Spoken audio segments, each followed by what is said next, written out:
मनुष्य चेतना के 3 आयाम हैं। एक आयाम है गणित का, विज्ञान का, गद्य का। दूसरा आयाम है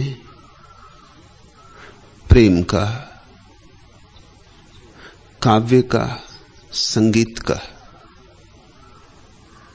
और तीसरा आयाम है अनिर्वचनीय।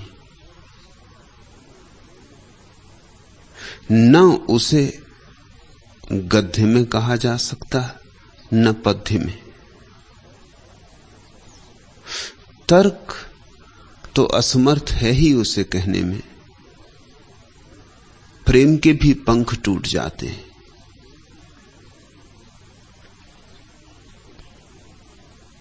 बुद्धि तो छू ही नहीं पाती उसे।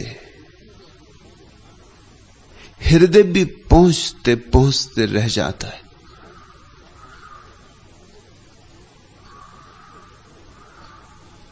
जिसे अनिर्वचनीय का बोध हो वह क्या करे, कैसे कहे,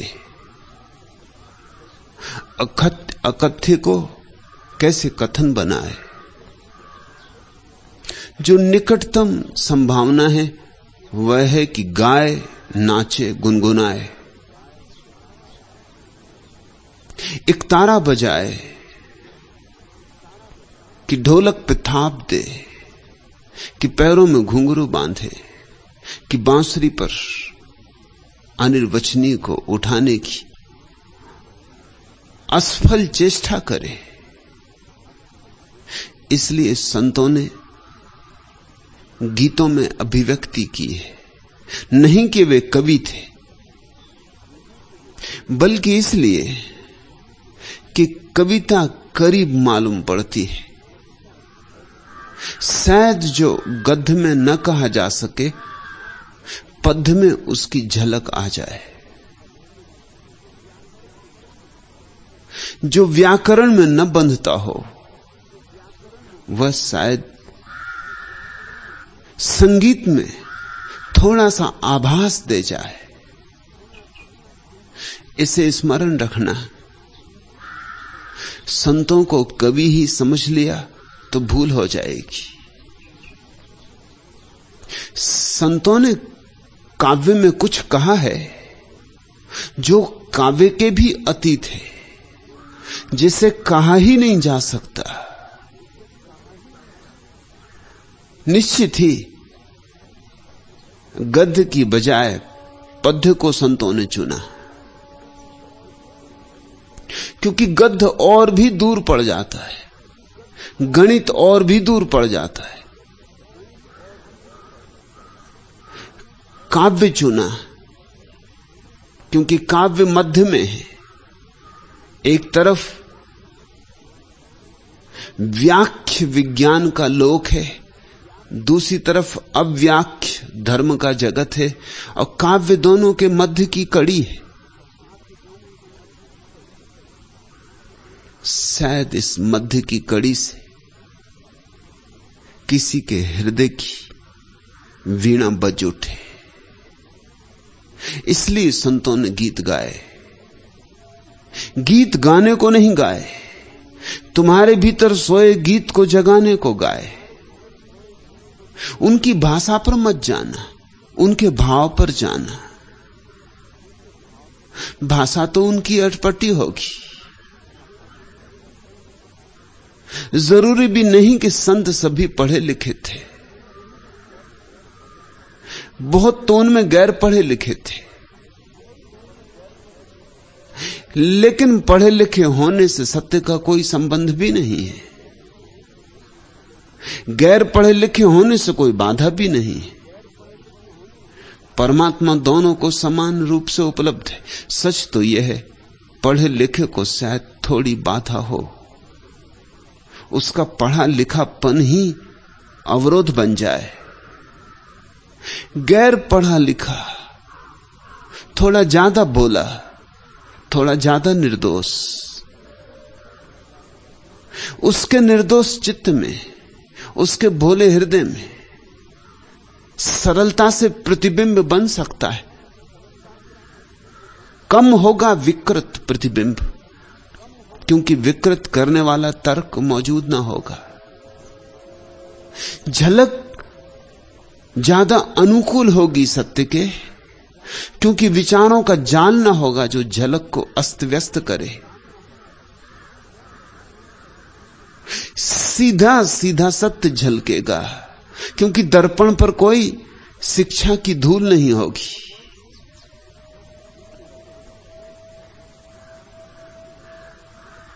तो भाषा की चिंता मत करना, व्याकरण का हिसाब मत बिठाना,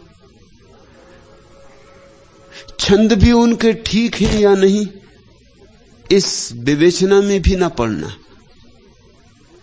क्योंकि ये तो चूकना हो जाएगा, ये तो व्यर्थ में उलझना हो जाएगा। ये तो गए फूल को देखने और फूल के रंग और फूल के रसायन और फूल किस जाति का है और किस देश से आया है, इस सारे इतिहास में उलझ गए और भूल ही गए कि फूल तो उसके सौंदर्य में है। गुलाब कहां से आया क्या फर्क पड़ता है। ऐतिहासिक चित्त इसी चिंता में पड़ जाता है कि गुलाब कहां से आया। आया तो बाहर से, उसका नाम ही कह रहा है। नाम संस्कृत का नहीं है, हिंदी का नहीं। गुल का अर्थ होता है फूल, आब का अर्थ होता है शान, फूल की शान। आया तो ईरान से, बहुत लंबी यात्रा की, लेकिन यह भी पता हो कि ईरान से आया है गुलाब, तो गुलाब के सौंदर्य का थोड़ी इससे कुछ अनुभव होगा। गुलाब शब्द की व्याख्या भी हो गई तो भी गुलाब से तो वंचित ही रह जाओगे। गुलाब की पखुड़ियां तोड़ ली, पखुड़ियां गिन ली, वजन नाप लिया, तोड़ फोड़ करके सारे रसायन खोज लिए, किन किन से मिलके बना, कितनी मिट्टी, कितना पानी, कितना सूरज, तो भी तो गुलाब के सौंदर्य से वंचित रह जाओगे। ये गुलाब को जानने के ढंग नहीं। गुलाब की पहचान तो उन आंखों में होती जो गुलाब के इतिहास में नहीं उलझती, गुलाब की भाषा में नहीं उलझती, गुलाब के विज्ञान में नहीं उलझती, जो सीधे सीधे नाचते हुए गुलाब के साथ नाच सकता है, जो सूरज में उठे गुलाब के साथ उसके सौंदर्य को पी सकता है, जो बोल ही सकता है अपने को गुलाब में, डुबा सकता है अपने को गुलाब में, और गुलाब को अपने में डूब जाने दे सकता है, वही जानेगा।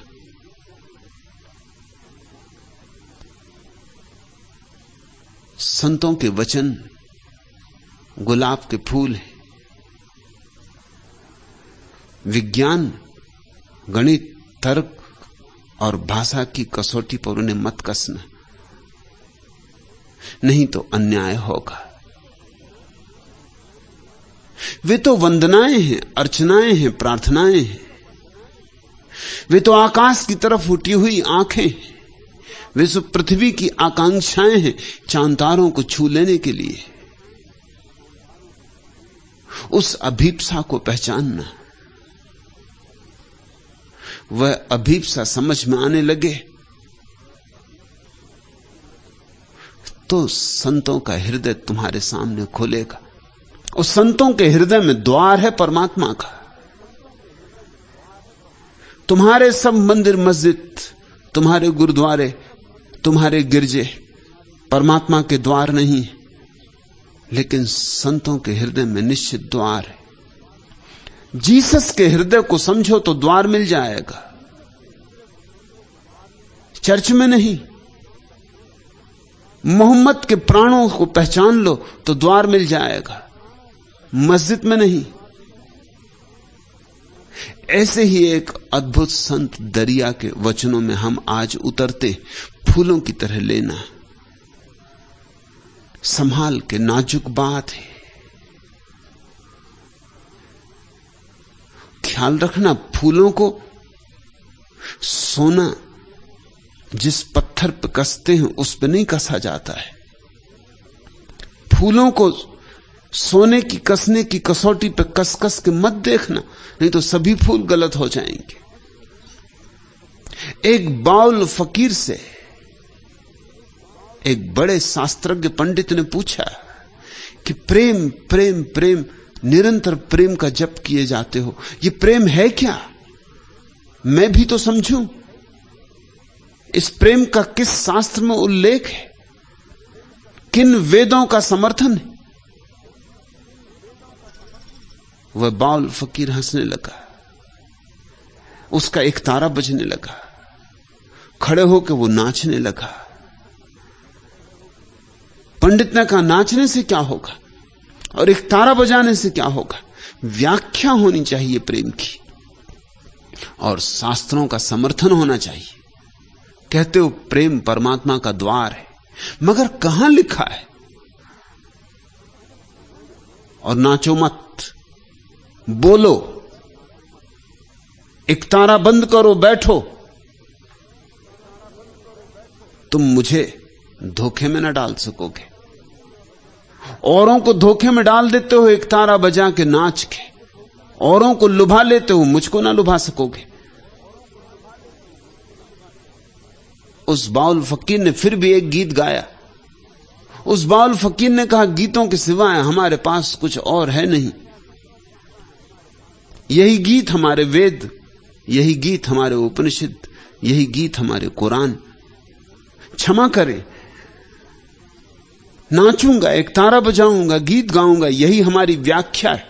अगर समझ में आ जाए तो आ जाए, न समझ में आए दुर्भाग्य तुम्हारा। पर हमसे और कोई व्याख्या न पूछो, और कोई उसकी व्याख्या है ही नहीं।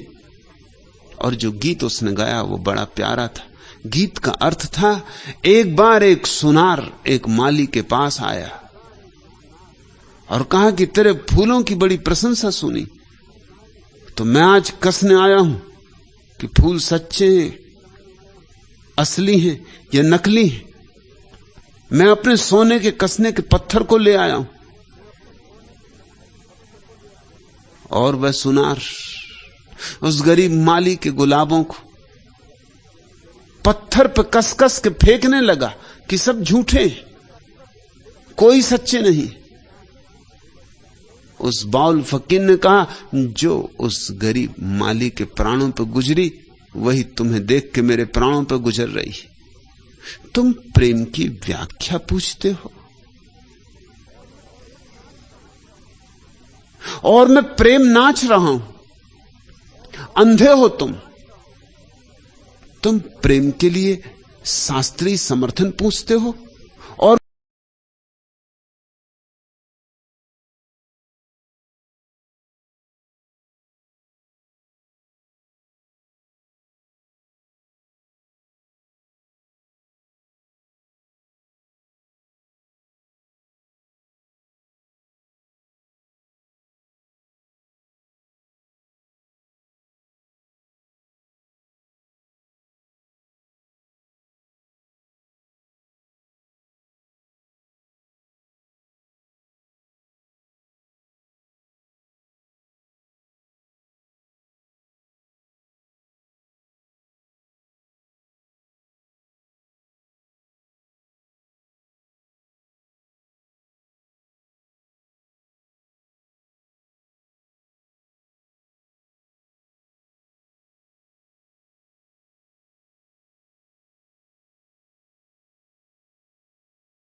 तुम्हें अभी उसकी पहचान नहीं।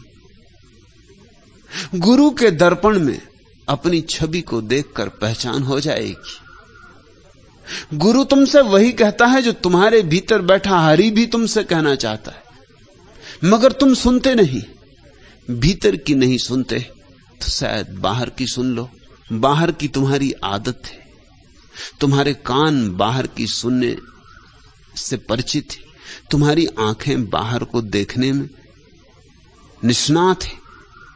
भीतर तो क्या देखोगे? भीतर तो आंख कैसे मोड़ें ये कला ही नहीं आती, और भीतर तो कैसे सुनोगे? इतना शोरगुल है सिर का, मस्तिष्क का, कि वह धीमी धीमी आवाज कहीं न मालूम कहां खो जाएगी। बोलता तो तुम्हारे भीतर भी हरि है,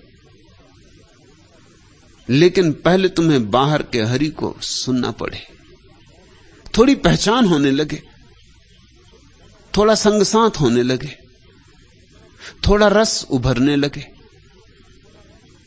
तो जो बाहर तुमने सुना है एक दिन वही भीतर तुम्हें सुनाई पड़ जाएगा। चूंकि गुरु केवल वही कहता है जो तुम्हारे भीतर की अंतरात्मा कहना चाहती, इसलिए गुरु को हरि कहा, और इसलिए हरि को गुरु कहा है। नमो नमो हरि गुरु नमो। दरिया कहते नमन करता हूं, बार बार नमन करता हूं। नमन का अर्थ इतना ही नहीं होता कि किसी के चरणों में सिर झुका देना। नमन का अर्थ होता है किसी के चरणों में अपने को चढ़ा देना। ये सिर झुकाने की बात नहीं, ये अहंकार विसर्जित कर देने की बात है। नमो नमो सब संत। और जिस दिन समझ में आ जाती है बात, उस दिन बड़ी हैरानी होती कि सभी संत यही कहते थे। कितने भेदभाव माने थे, कितने विवाद थे, कितने वितंडा, कितने शास्त्रार्थ। पंडित जूझ रहे, मल्ल युद्ध में लगे। हिंदू मुसलमान से जूझ रहा है, मुसलमान ईसाई से जूझ रहा है, ईसाई जैन से जूझ रहा है, जैन बौद्ध से जूझ रहा है। सब गुत्थम गुत्था एक दूसरे से जूझ रहे हैं, बिना इस सीधी सी बात को जाने कि जो महावीर ने कहा है उसमें और जो मोहम्मद ने कहा है उसमें रत्ती भर भेद नहीं है, भेद हो नहीं सकता। सत्य एक है। उस सत्य को जान लेने वाले को ही हम संत कहते हैं। जो सत्य से एक हो गया उसी को संत कहते। तो जिस दिन तुम्हें समझ में आ जाएगी बात, तो तुम बाहर के गुरु में भगवान को देख सकोगे, भीतर के भगवान में गुरु को देख सकोगे, और सारे संतों में बेशर्त। फिर ये भेद ना करोगे कौन अपना कौन पराया। सारे संतों में भी उसी एक अनुगूंज को सुन सकोगे। कितनी ही हो वीणाएं, संगीत एक है, और कितने ही हो दीप, प्रकाश एक है, और कितने ही फूल, सौंदर्य एक है।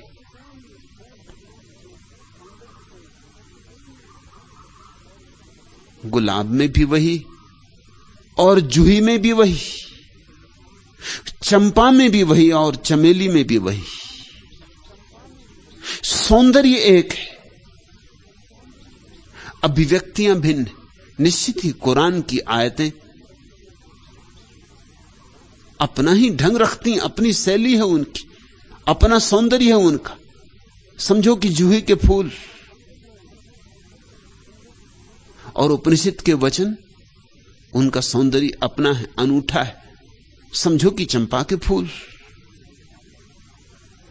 और बाइबल के उद्धरण, समझो कि गुलाब के फूल। पर सब फूल हैं, और सब में जो फूला है वह एक है। वही सौंदर्य कहीं सफेद है, और कहीं लाल है, और कहीं सोना हो गया है। नमो नमो हरि गुरु नमो, नमो नमो सब संत।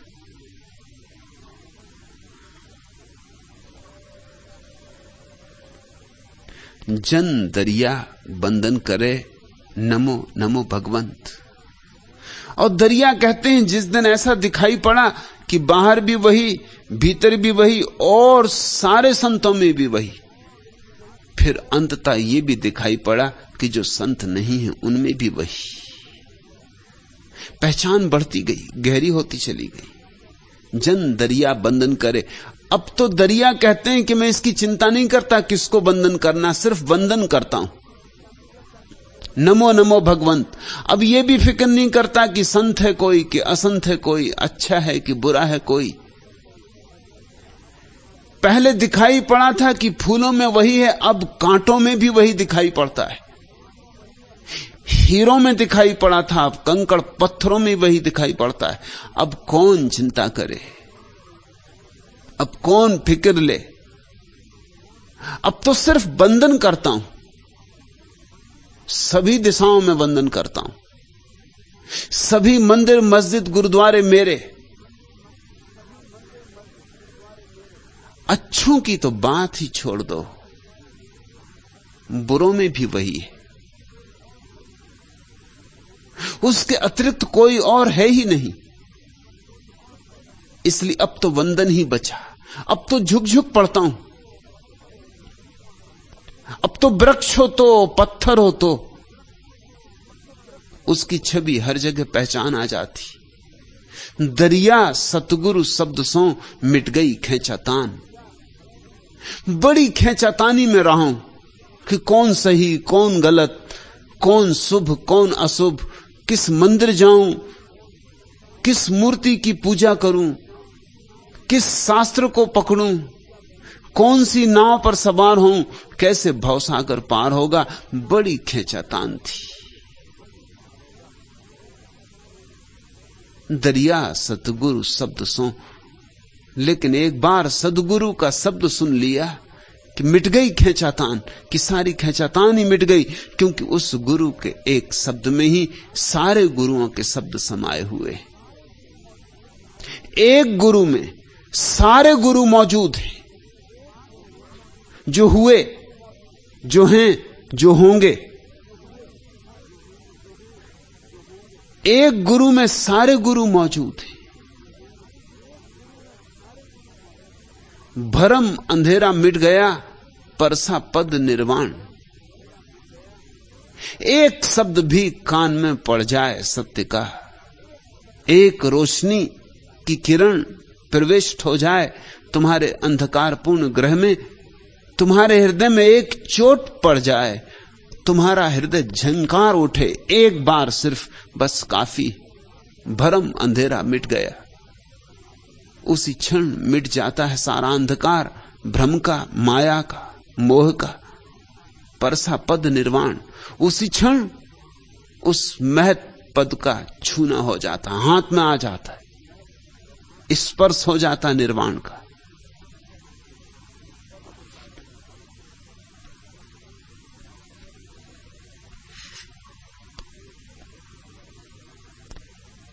कल के नीरस शब्दों में करनी है बात आज की, अभिव्यक्ति भावना अपनी भाषा में समाज की। है विवश किंतु कर देता कवि को उसका ही स्वर। माना कहना है कठिन किंतु है मौन कठिनतर। कविता साधन ही नहीं, साधना साध्य सभी कुछ। मंदिर, वंदना, प्रसाद और आराध्य सभी कुछ। भ्रम है कहना निर्माण किया कविता का कवि ने। रचना की थी या जगा दिया कमलों को रवि ने। यह दूर हटा दो शब्दकोश, है व्यर्थ खोजना इस मुद्रित पुस्तक में यह जागृत शब्द योजना।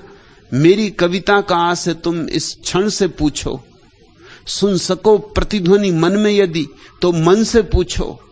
मिल सकता तुमसे यदि मैं इतनी दूर न होता, शब्दों का आश्रय लेने पे मजबूर न होता। सांसों में साकार स्वयं बन जाती कविता, तुम सुनते मेरी बात स्वयं बन जाती कविता।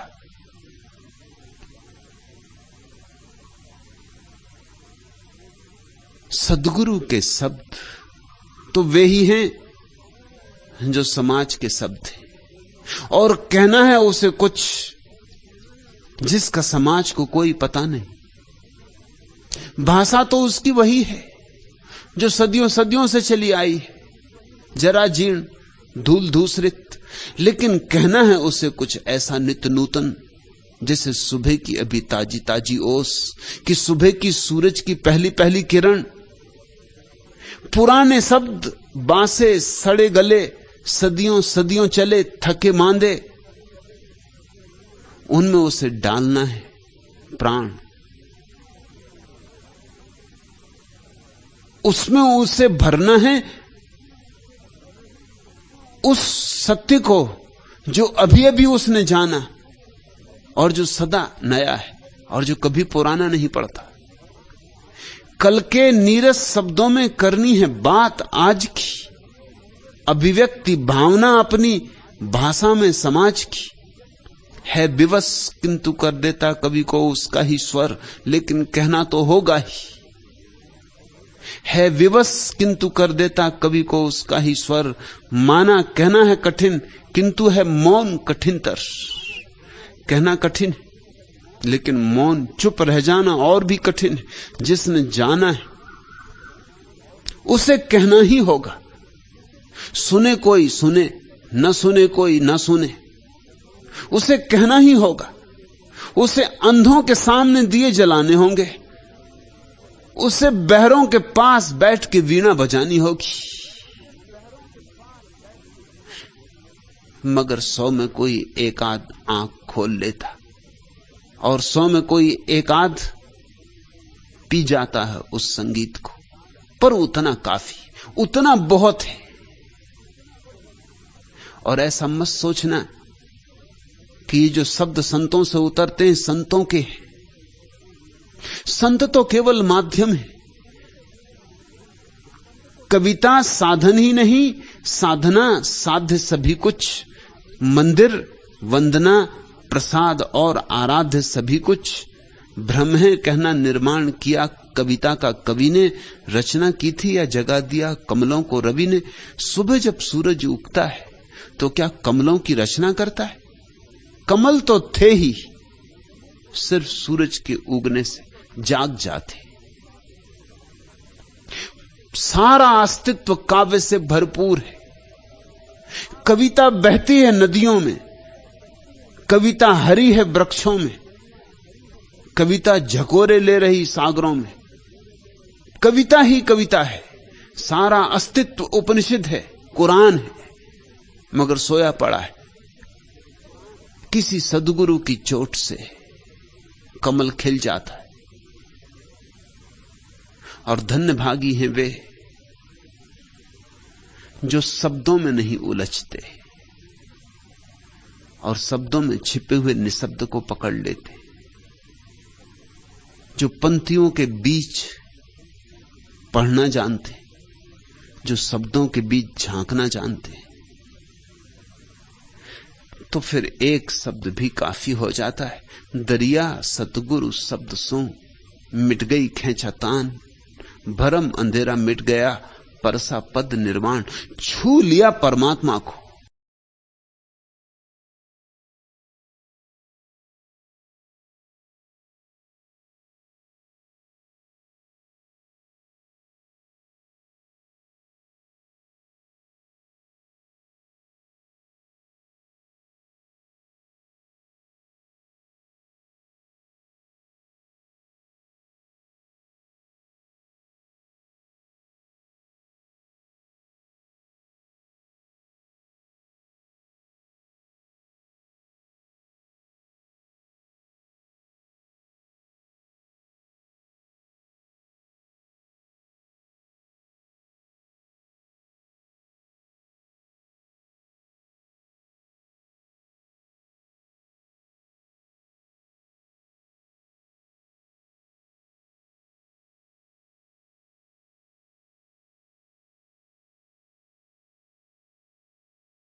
जो भी जगाएगा वो दुश्मन मालूम होगा, पर बिना जगाए तुम्हें पता भी न चलेगा कि तुम कौन हो और कैसी अपूर्व तुम्हारी संपदा है।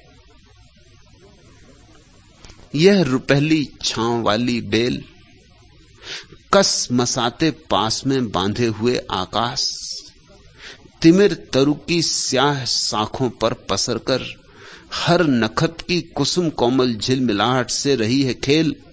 यह रुपहली छांव वाली बेल, लहराता गगन से भूमि तक जिनके रजत आलोक का विस्तार, रश्मियों के वे सुकोमल तार, उलझे रात के हर पात से सुकुमार, इस धवल आकाश लतिका में झूलता 16 पखुरियों का अमृत में फूल, गंध से जिसकी दिशाएं अंध, खोजती फिरती अजाने मूल से संबंध, वल्लरी निर्मूल फिर भी विकसता है फूल, विधि ने की नहीं है भूल, है रहस्य भरा हृदय से हर हृदय का मेल, हर जगह छाई हुई है यह रुपहली छांव वाली बेल।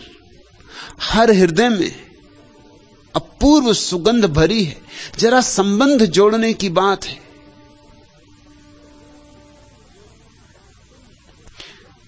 तुम कस्तूरी मृग हो, कस्तूरा हो,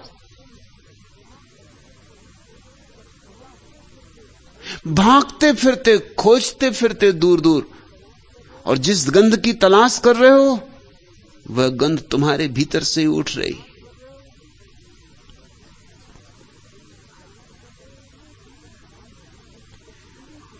उस कस्तूरे के तुम मालिक हो।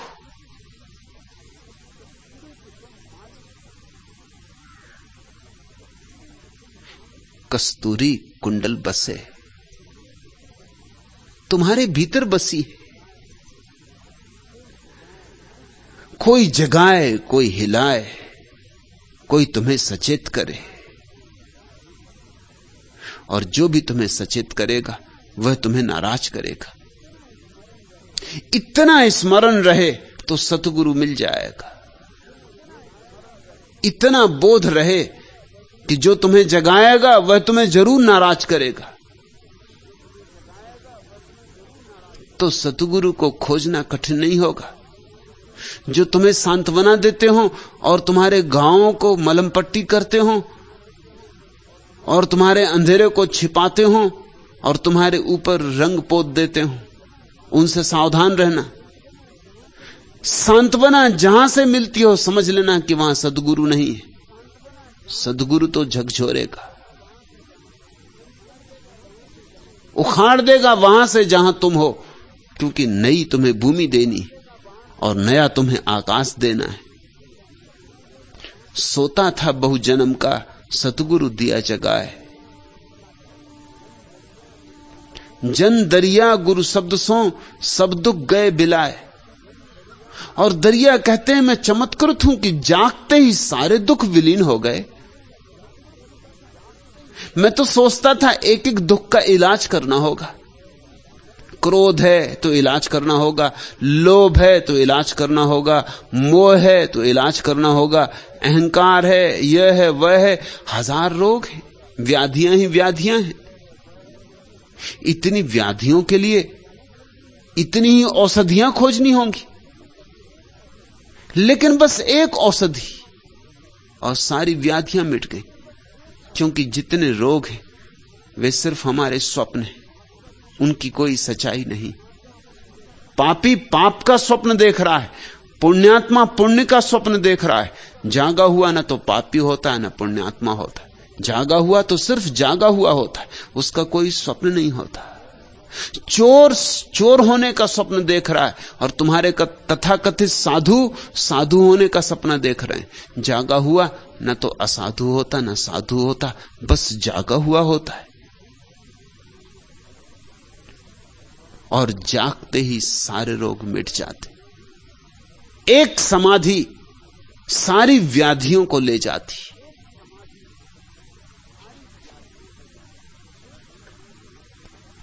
पंख मेरे तू कृति हर बार, नभ केवल प्रतीक्षा। तू उमड़ बढ़ वक्र में अपने गगन को घेर। उस अनियमित काल गति में सत्य अपने हेर, फूंक अपनी तीव्र गति से उस मरण में प्राण, दे निरर्थक कल्पनोपरि को धरा के मान, तू कृति सौंदर्य का कर शून्य भी स्वीकार, तू रचा आकार नभ केवल प्रतीक्षा। उठ नए विश्वास से बंजर धरा को गोड़, बधिर नभ के मौन को किलकारियों से फोड़, ज्योति के निःशब्द तारों में गुंजा दे गान, जिस तरफ उड़ जाए तू खिल जाए वह वीरान, तू कृति है गीत का कर मौन भी स्वीकार, गा बहा रसधार नभ केवल प्रतीक्षा। ये तुले डैने अप्रतिहत व्योम में छा जाएं, मर्म लघु के संतुलन में व्रत के पा जाएं, उधर विघ्नों की चुनौती इधर हठ निर्माण, फहर अंबर चीर कर ओ धरा के अभिमान, तू कृति है राह का कर अगम भी स्वीकार, फैल पारावार नभ केवल प्रतीक्षा। कोई जगाए झकझोरे, कोई कहे उठ, नए विश्वास से बंजर धरा को गोड़, बधिर नभ के मौन को किलकारियों से फोड़, ज्योति के निस्तब्ध तारों में गुंजा दे गान, जिस तरफ उड़ जाए तू खिल जाए वह वीरान, तू कृति है गीत का कर मौन भी स्वीकार, गा बहा रसधार नभ केवल प्रतीक्षा। हम वही हो सकते हैं जो हम हैं, हम वही हो सकते हैं जो हमारा स्वभाव है, पर हमें पता ही नहीं। अपना स्वभाव ही भूल गया, अपना स्वरूप ही भूल गया कि हमारी बड़ी क्षमता है, कि हमारे भीतर सृष्टा का आवास है, कि परमात्मा ने हमें अपने रहने के लिए आवास चुना है। तू कृति है गीत का कर मौन भी स्वीकार, गा बहा रसधार नभ केवल प्रतीक्षा। कोरे आकाश को बैठे हुए मत देखते रहो, आकाश कुछ भी ना करेगा। हाथ जोड़े हुए मंदिरों में प्रार्थनाएं मत करते रहो, इससे कुछ भी ना होगा। नभ केवल प्रतीक्षा। आकाश तो शून्य है, इसमें तुम्हें जागना होगा, निर्माण करना होगा, स्वयं को निखारना होगा, स्वयं की धूल झाड़नी होगी।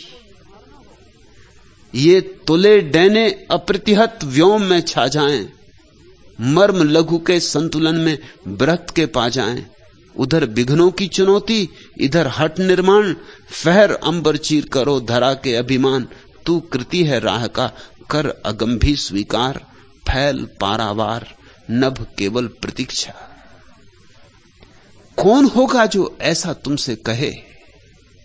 वही जिसने फैलाए हों अपने पंख और जिसने आकाश की ऊंचाइयां जानी, वही जिसने डुबकी मारी हो प्रशांतों में और गहराइयां पहचानी हो, वही जिसके भीतर फूल खिले हो,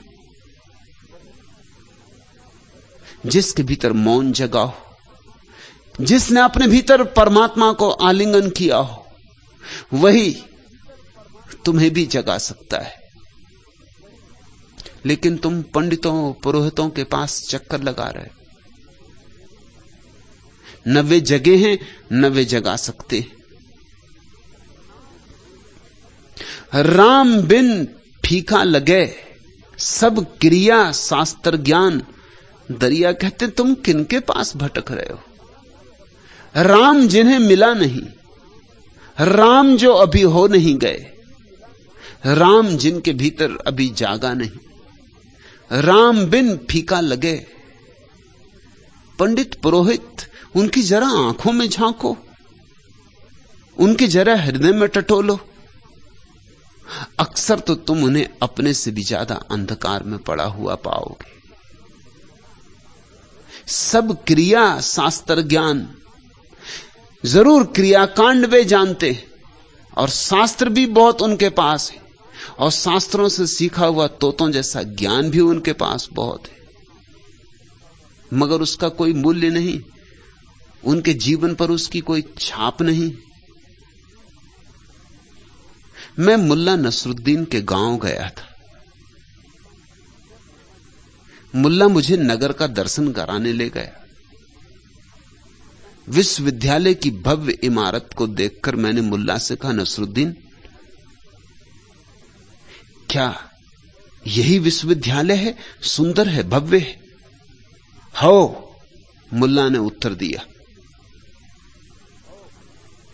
फिर गांधी मैदान आया, विशाल मैदान। तो मैंने कहा, यही है गांधी मैदान? मुल्ला ने कहा, हो। हर बात के उत्तर में हो शब्द सुनकर मैंने पूछा, यह हो क्या होता है? हो, मुल्ला ने कहा, यहां का आंचलिक शब्द है। बिना पढ़े लिखे लोग हां को हो बोलते। तो मैंने कहा, लेकिन नसरुद्दीन, तुम तो पढ़े लिखे हो। उसने कहा, हो।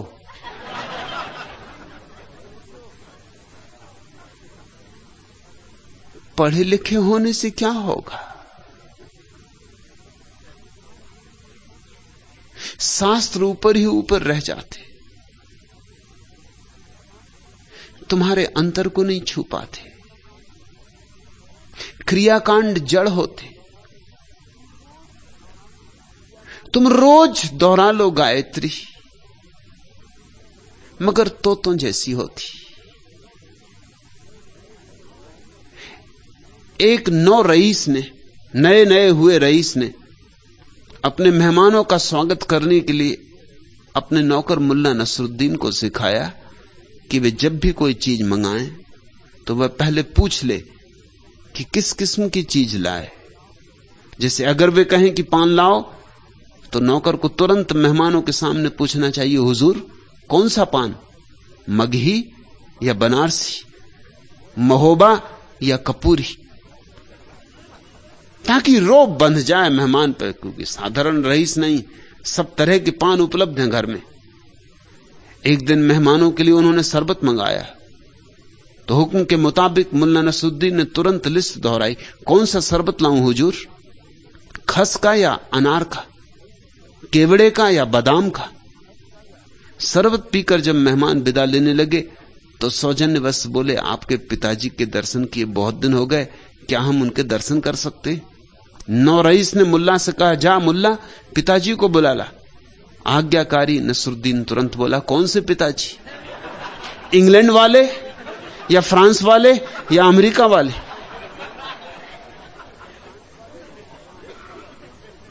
क्रियाकांड में उलझा हुआ आदमी इससे ज्यादा ऊपर नहीं उठ पाता। सब थोथा थोथा, समझ नहीं होती क्या कर रहा है। जैसा बताया है वैसा कर रहा है।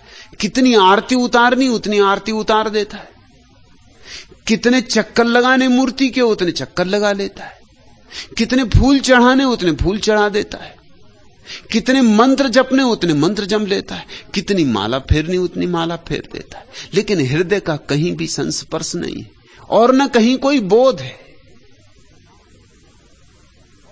राम बिना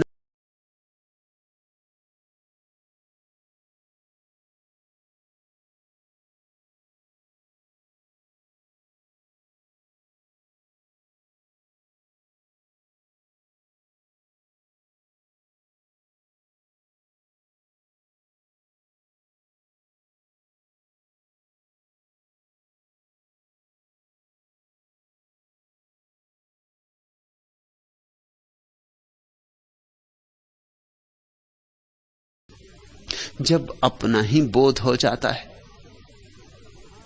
तो फिर आवश्यक नहीं होता कि हम दूसरों के उधार बोध को ढोते फिरें। दरिया दीपक कह करे उदय भया निजभान। दरिया कहता अब तो कोई जरूरत नहीं, अब उपनिषद कुछ कहते हो तो कहते रहें, ठीक ही कहते हैं। कुरान कुछ कहती हो तो कहती रहे, ठीक ही कहती है। अपना ही कुरान जग गया, अपने ही भीतर आयतें खिलने लगी। अपने भीतर ही उपनिषद पैदा होने लगे। सद्गुरु सिद्धांत नहीं देता, सद्गुरु जागरण देता है। सद्गुरु शास्त्र नहीं देता, स्वबोध देता है। सद्गुरु क्रियाकांड नहीं देता, स्वानुभूति देता है, समाधि देता है।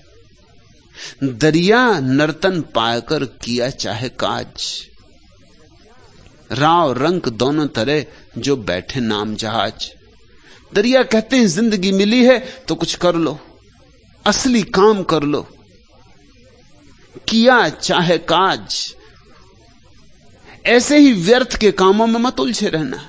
कोई धन इकट्ठा कर रहा, कोई बड़े पद पर चढ़ा जा रहा, सब व्यर्थ हो जाएगा।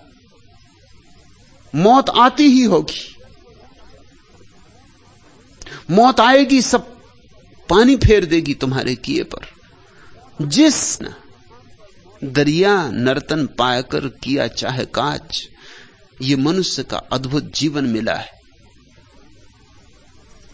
असली काम कर लो। असली काम क्या है? राव रंग दोनों तरह जो बैठे नाम जहाज। प्रभु का स्मरण कर लो, प्रभु के स्मरण की नाव पर सवार हो जाओ। इसके पहले कि मौत तुम्हें ले जाए, प्रभु की नाव पर सवार हो जाओ।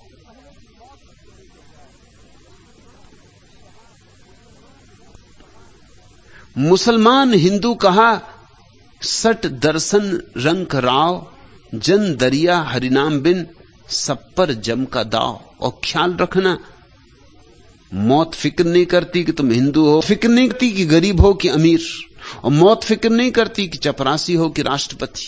कोई फर्क नहीं पड़ता। मुसलमान हिंदू कहा सट दर्शन रंग राव, इससे भी फर्क नहीं पड़ता है कि तुम्हें 6 दर्शन कंठस्थ थे, कि तुम 4 वेद के पाठी हो, कि तुम पूरी कुरान स्मृति से दोहरा सकते हो। मौत इन सब बातों की चिंता नहीं करेगी।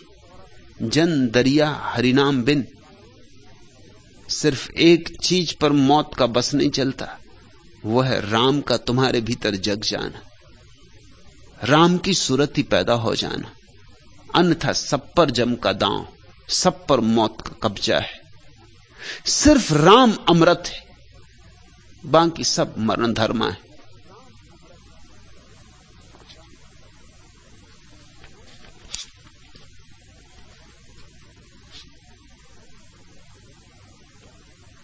और कितना ही धन मिल जाए, कहां होती पूरी वासना, लगता है और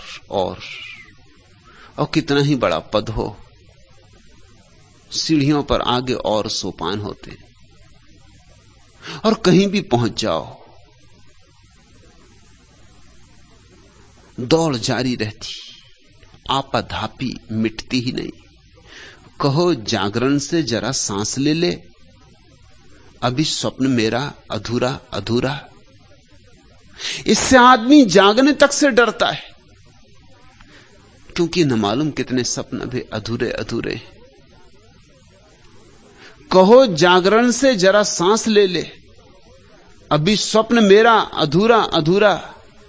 लकीरें बनी हैं न तस्वीर पूरी, अभी ध्यान है साधना है अधूरी। हुआ कल्पना का अभी तक उदय ही, रहा साथ मेरे अभी तक मले ही। मुझे देवता मत पुरस्कार देना, अभी यत्न मेरा अधूरा अधूरा। अभी चांद का रथ हुआ है रवाना, कली को न आया अभी मुस्कुराना। अभी तारकों पर उदासी न छाई, दिए न मांगी अभी तक विदाई। प्रभाती न गाओ सुबह मत बुलाओ, अभी प्रश्न मेरा अधूरा अधूरा। अभी आग है आरती कब बनी है, अभी भावना भारती कब बनी है। मुखर प्रार्थना मौन अर्चन नहीं है, निवेदन बहुत है समर्पण नहीं है। अभी से कसौटी न मुझको चढ़ाओ, खरा स्वर्ण मेरा अधूरा अधूरा। पवन डाल की पायलों को बजाए, किरण फूल के कुंतलों को खिलाए। भ्रमर जब चमन को मुरलिया सुनाए, मुझे जब तुम्हारी कभी याद आए, तभी द्वार आकर तभी लौट जाना। हृदय भग्न मेरा अधूरा अधूरा। आदमी क्योंकि सभी तो अधूरा अधूरा है। इस संसार में कभी कुछ पकता ही नहीं और मौत आ जाती, कभी कुछ पूरा नहीं होता और मौत आ जाती।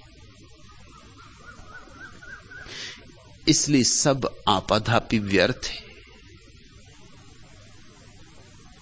सारा श्रम निरर्थक है। करना हो कुछ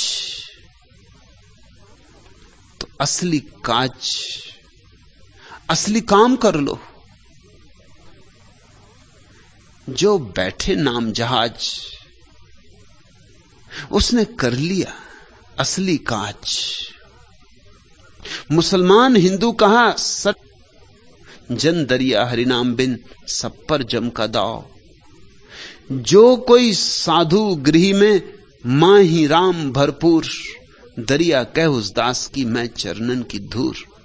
जिसको साधु में असाधु में राम दिखाई पड़ने लगे, बस जानना वही पहुंचा है। जो कोई साधु गृह में मां ही राम भरपूर, जो संसारी में भी राम को ही देखता है, ग्रही में भी राम को ही देखता है, अग्रही में भी, सन्यासी और संसारी में जिससे भेद ही नहीं, जिससे दोनों में एक ही राम दिखाई पड़ता है, दिखाई पड़ता है। दरिया उस दास की मैं चरणन की धूल, बस मैं उसके ही चरणों की धूल हो जाऊं, इतना ही काफी है। बस इतनी आकांक्षा काफी है। जिसने राम को जाना हो, उसके चरण तुम्हारे हाथ में आ जाएं तो राम तुम्हारे हाथ आ गए। जिसने राम को जाना हो, उसकी बात तुम्हारे कान में पड़ जाए तो राम की बात तुम्हारे कान में पड़ गई। दरिया सुमरे राम को सहज तिमिर का नास, घट भीतर होए चांदना परम ज्योति प्रकाश। स्मृति और सारा अंधकार मिट जाता है, ऐसे जैसे कोई दिया जलाए और अंधकार मिट जाए। इस बात को खूब ध्यान में रख लेना। तुम्हें बार बार उल्टी ही बात समझाई जाती रही,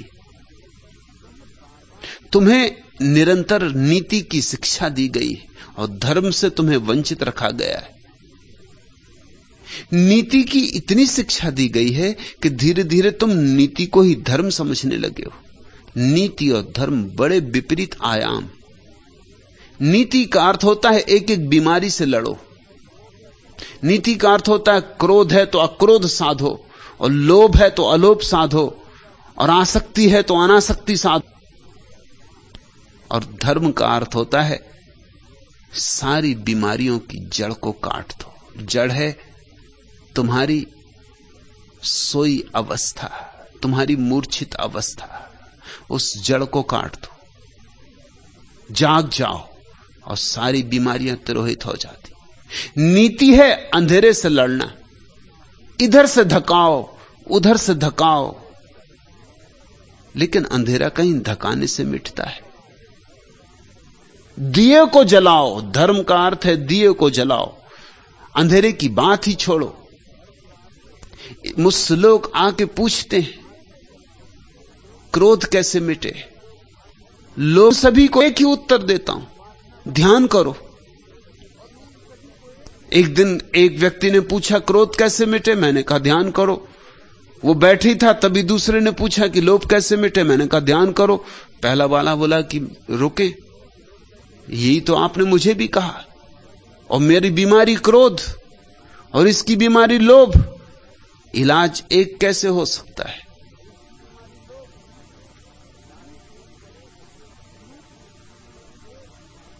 नीति प्रत्येक बीमारी की अलग अलग व्यवस्था करती, इसलिए नीति बड़ी तर्कयुक्त मालूम होती। नीति कितनी ही तर्कयुक्त मालूम। नैतिक व्यक्ति धार्मिक नहीं होता, धार्मिक व्यक्ति अनिवार्य रूप से नैतिक हो जाता है, स्वाभाविक रूप से नैतिक हो जाता है। एक ही चीज करनी है, जागना है। नींद क्या है और जागना क्या है? एक वस्तु है, एक बिंब है, मैं दोनों के बीच, मेरे द्रग दोनों के बीच। कितना भी मैं चितवन फेरूं, चाहे एक किसी को हेरूं, उभय बने रहते हैं द्रग में, सर में पंकज कीच। एक रूप है, एक चित्र है, मैं हैं मन खींच। एक सत्य है, एक स्वप्न है, मैं दोनों के बीच, मेरे द्रग दोनों के बीच। प्यासा थल जल की आशा में, रटता है जब खग भाषा में। रवि कर ही तब घन गागर भर, जाते हैं बंसीच। एक ब्रह्म है, एक प्रकृति है, मैं दोनों के बीच, मेरे द्रग दोनों के बीच। ये मैं भाव, बस ये मैं भाव हमारी निद्रा है, हमारी तंद्रा है, हमारी मूर्छा है। जिसने मैं भाव छोड़ा वह जागा।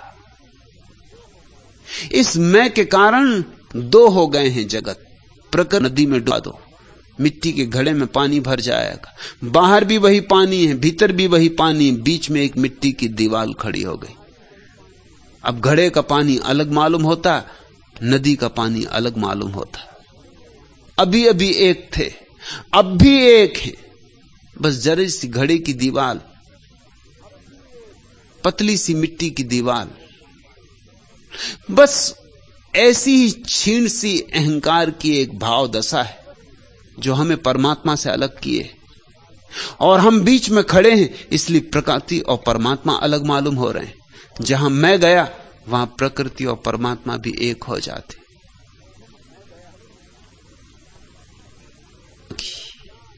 अहंकार खोए तो ही याद आए, या तो मैं या तू। याद रखना, दोनों साथ नहीं रह सकते।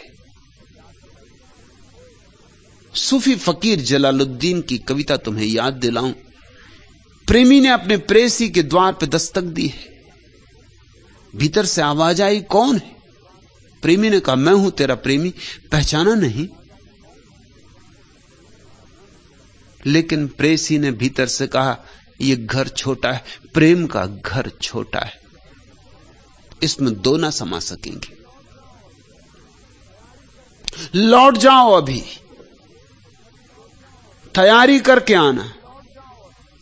उगे और डूबे वर्ष माह बीते, धीरे धीरे धीरे धीरे धीरे मैं भाव को मिटाया मिटाया मिटाया, और जब मैं भाव मिट गया फिर द्वार पर दस्तक दी। वही प्रश्न, कौन है? लेकिन प्रेमी ने इस बार कहा, तू ही है, तू ही बाहर, तू ही भीतर।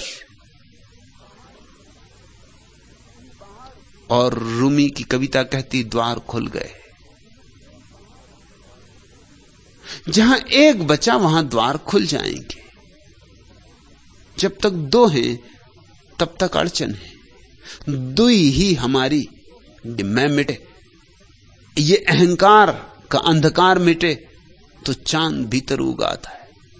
घट भीतर हो चांदना, चांदनी ही चांदनी हो जाती, चांद की चांदी ही चांदी बिखर जाती। परम ज्योति प्रकाश, और उस ज्योति का अनुभव होता है जो शाश्वत है, बिन बाती बिन तेल। न तो उसकी कोई बाती है और न कोई तेल, इसलिए चुकने का कोई सवाल नहीं, बुझने का कोई सवाल नहीं। सतगुरु संग न संचरा, राम नाम उरनाई, ते घट मरघट सारिखा। जो व्यक्ति सतगुरु की हवा में श्वास न लिया, सतगुरु संग न संचरा, राम नाम उरमा नाही, और जिसके हृदय में राम का नाम न जगा, राम का भाव न उठा, राम का संगीत न गूंजा, वो मरघट की भांति है। ते घट मरघट सारिखा, वो जिंदा नहीं है, मरा ही हुआ है। उसके पास जिंदगी जैसा क्या है? बस चलती फिरती एक लाश है। जे घट मरघट सारिखा भूत बसे तामाए। उसके भी कोई भूतपूर्व मंत्री हैं, कोई भूतपूर्व प्रधानमंत्री हैं, कोई भूतपूर्व कुछ हैं, कोई कुछ हैं, भूतपूर्व राष्ट्रपति, भूत ही भूत। भूत का अर्थ होता है अतीत, जो बीत गया। जिस मनुष्य के भीतर सिर्फ अतीत ही अतीत है और वर्तमान का कोई संस्पर्श नहीं, वह भूत है। बस वो लग रहा है कि जी रहा है, उससे जरा दूर दूर रहना और सावधान, कहीं लग लोगा ना जाए।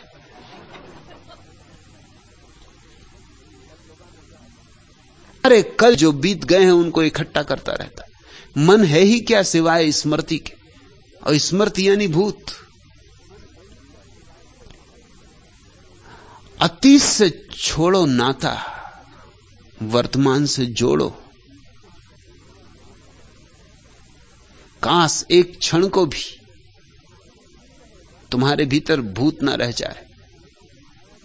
भूत नहीं रहेगा तो उसकी छाया जो पड़ती भविष्य, वो भी नहीं रहेगी। भविष्य भूत की छाया है। भूत गया, भविष्य गया, तब रह जाता है शुद्ध वर्तमान। हीरे जैसा दमकता और चमकता यह क्षण।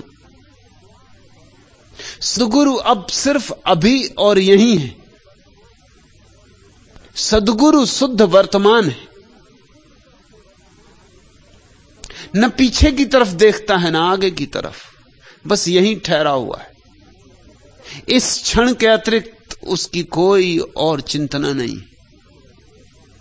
और तुम जानते हो, अगर यही क्षण हो तो विचार नहीं हो सकते। विचार या तो अतीत के होते हैं या भविष्य के होते हैं। वर्तमान का कोई विचार ही नहीं होता। इस महत्वपूर्ण बात को कुंजी की तरह संभाल कर रखना। वर्तमान का कोई विचार नहीं होता। वर्तमान में कोई विचार नहीं होता, जिसकी वासना है। लेकिन वर्तमान का क्या विचार? वर्तमान निर्विचार होता है, और निर्विचार हो जाना ही सत्संग है। ऐसे किसी व्यक्ति के पास अगर बैठते रहे जो निर्विचार है,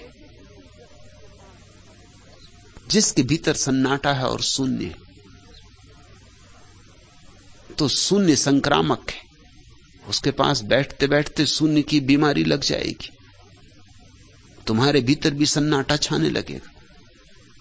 तुम्हारे भीतर भी धीरे धीरे शून्य की तरंगें उतरने लगेंगी। जिसके साथ रहोगे वैसे हो जाओगे।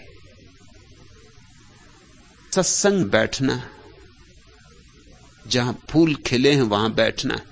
थोड़ी बहुत गंध पकड़ ही जाएगी, तुम्हारे बावजूद पकड़ जाएगी, और वही गंध तुम्हें अपने भीतर की गंध के मूल स्रोत की स्मृति दिलाएगी।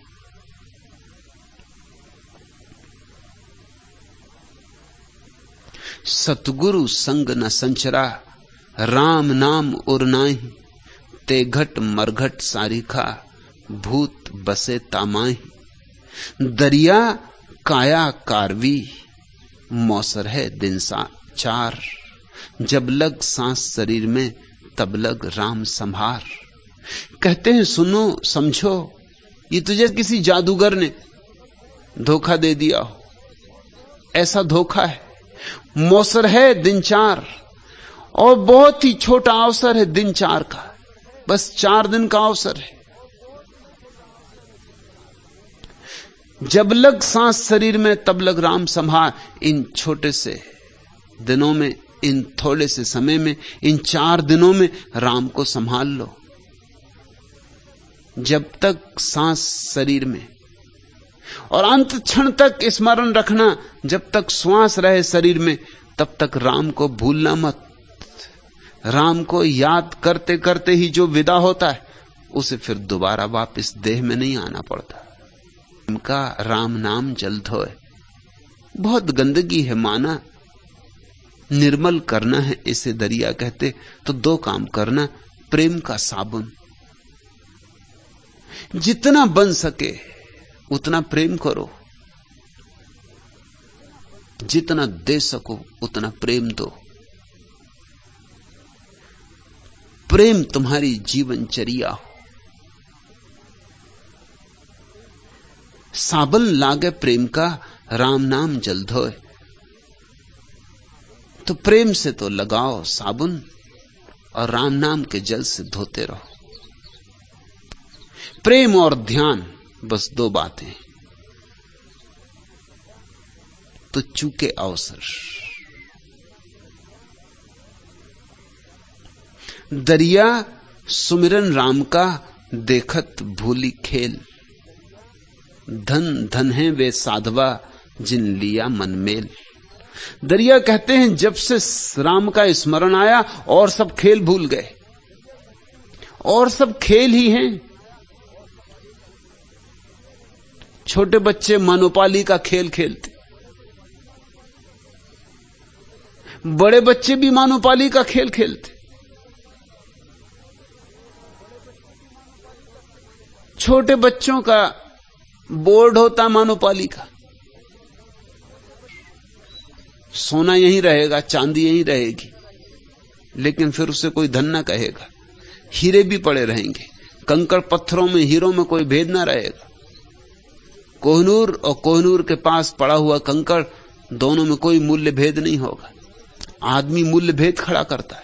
सब मूल्य भेद आदमी के निर्मित हैं, बनाए हुए, कल्पित हैं। दरिया सुमिरन राम का, देखत भूली खेल। और कैसे कैसे खेल चल रहे हैं। किसी तरह प्रसिद्ध हो जाऊं, लोग मुझे जान लें, लोगों में नाम हो, प्रतिष्ठा हो, सब खेल है। याद करो, वैज्ञानिक कहते हैं जिस जगह तुम बैठे हो वहां कम से कम 10 आदमियों की लाशें गड़ी। इतने लोग जमीन पर रह चुके कि अब तो हर जगह मरघट है। बस्तियां कई बार बस चुकी और उजड़ चुकी। कई बार मरघट बस्तियां बन गए और बस्तियां मरघट बन गई।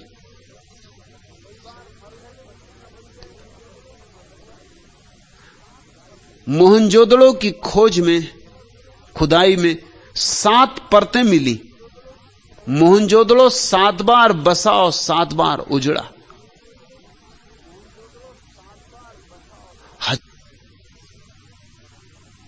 फिर भी खेल नहीं छूटते।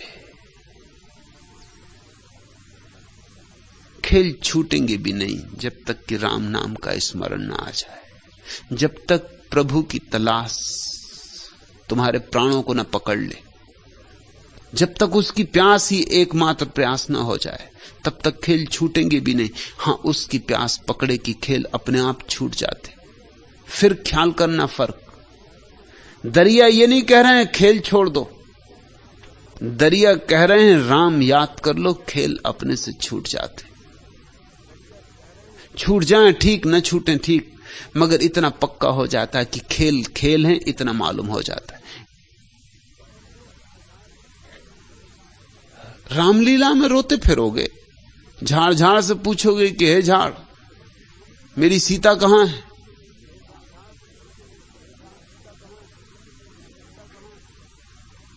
और जैसे ही पर्दा गिरा कि भागे घर की तरफ, क्योंकि वहां दूसरे सन्यासी जो अभिनय परमात्मा दे दे कर लेता है। अगर उसने कहा कि चलो दुकानदार बनो तो दुकानदार बन गए, और उसने कहा कि शिक्षक बनो तो शिक्षक बन गए, और उसने कहा कि स्टेशन मास्टर बन जाओ तो स्टेशन मास्टर बन गए। ले ली झंडी और बताने लगे। मगर अगर एक बात याद बनी रहे कि खेल उसका,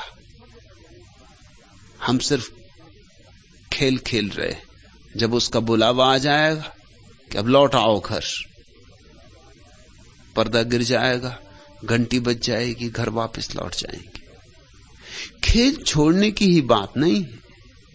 खेल को खेल जानने में ही उस खेल ही है, तो जाना कहां है?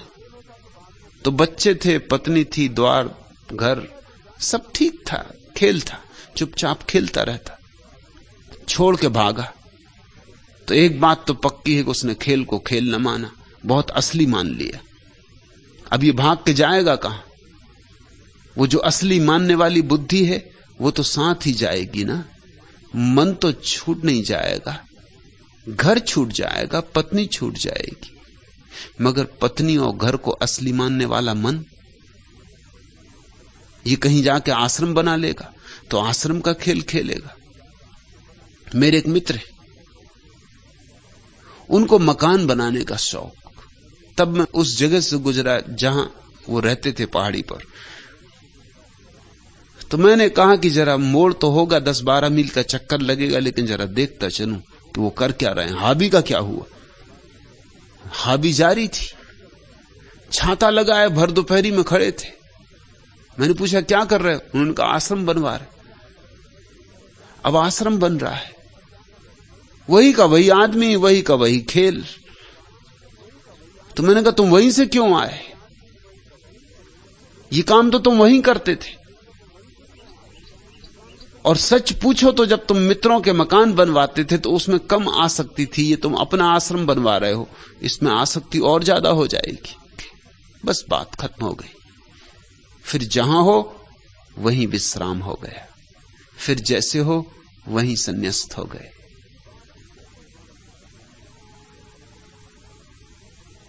ये बात ऊपर ऊपर न रहे, ये बात भीतर बैठ जाए, ये रोए रोए में समा जाए। एक गांव में रामलीला हुई। लक्ष्मण जी बेहोश पड़े, हनुमान जी गए हैं संजीवनी बूटी लेने, मिली नहीं तो पूरा पहाड़ लेके आए। रामलीला का पहाड़,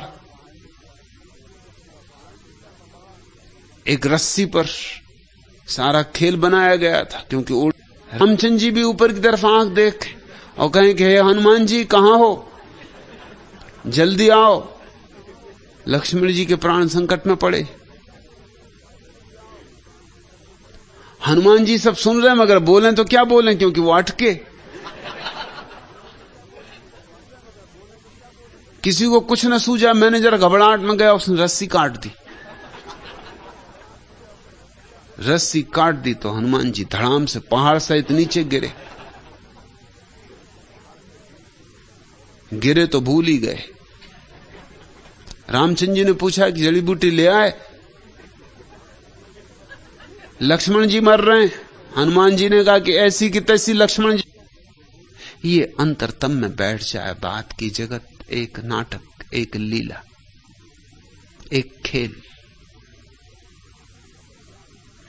फिर होशपूर्वक खेलते रहो खेल। दरिया सुमिरन राम का देखत भूली खेल। धन धन हैं वे साधवा जिन लिया मन मेल। और जिन्होंने इस तरह राम के साथ अपने मन को एक कर लिया है कि अब अपना भेद ही नहीं मानते, उसका खेल है, खिलवाता है तो खेलते हैं, बुला लेगा तो चले जाएंगे। ना अपना कुछ यहां है, न लाए, न कुछ ले जाना है। धन्य हैं वे लोग। अपनी पियाएं सखी तेरे स्वर्णिम अंचल पर सब लखकर, मेरी वाणी मौन हो गई एक बार अभिराम मचलकर। अब प्री से कुछ कहना क्या है, सखी मुझ में अब अपना क्या है। इच्छाओं के अगम सिंधु में जीवन कारज लहर बन गए। सुधी का यान चला जाता है, भय तिर कर प्यार हो गए।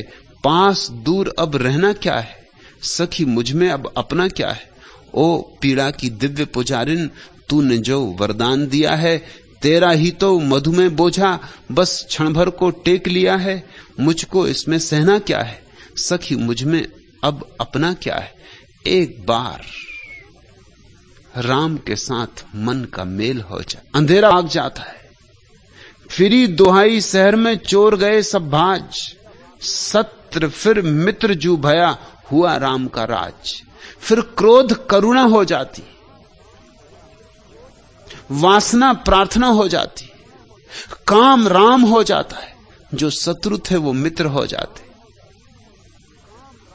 खूब प्यारी परिभाषा की रामराज की। इससे बाहर का कोई संबंध नहीं है। सत्र फिर मित्र जू भया, हुआ राम का राज। भीतर मन राम के साथ एक हो गया। एक तो है ही, बस जान लिया प्रति से खिले संबंध। फिर मन में उतरते पंखुरियों सा झर गया संदेह। फागुन आ गया, एक वंशी टेर तिरती छर हरी अमराइयों में, ताल के संकेत बोराए चपल परछाइयों में, झुके पातों से टपकता मेह। फागुन आ गया, नम अबीरी धूप पर छाने लगा लालिम कुहासा। पुर गया रंगोलियों से व्योम भी कुमकुम छुआ सा। पुलक भरते द्वार आंगन गे। फागुन आ गया। इस फागुन की प्रतीक्षा है, इसी फागुन की तलाश है कि बरस जाए। गंवाओ तो तुम जिम्मेवार। अवसर को चूको मत, जागो।